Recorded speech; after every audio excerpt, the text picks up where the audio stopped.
ঢাকায় বজ্রসহ বৃষ্টির সম্ভাবনা, তাপমাত্রা সামান্য বাড়তে পারে। রাজধানী ঢাকায় আজ বৃষ্টি কিংবা বজ্রসহ বৃষ্টির সম্ভাবনা রয়েছে। একই সঙ্গে দিনের তাপমাত্রাও আগের তুলনায় কিছুটা বাড়তে পারে। সোমবার বাংলাদেশ আবহাওয়া অধিদপ্তরের ঝড় সতর্কীকরণ কেন্দ্র থেকে প্রকাশিত সকাল ৭টা থেকে পরবর্তী ৬ ঘণ্টায় ঢাকা ও পার্শ্ববর্তী এলাকার জন্য দেয়া আবহাওয়ার পূর্বাভাসে এসব তথ্য জানানো হয়েছে। এতে বলা হয়েছে, আজ দিনের প্রথমার্ধে আংশিক মেঘলা আকাশের পাশাপাশি অস্থায়ীভাবে মেঘাচ্ছন্ন অবস্থা বিরাজ করতে পারে।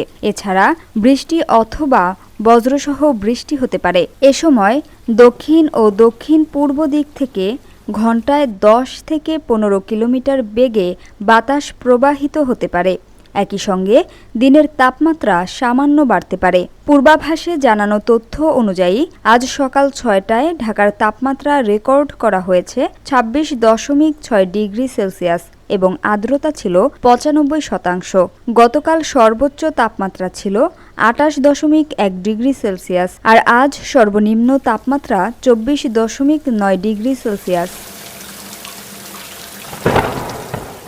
Samia Sultana, GBC television.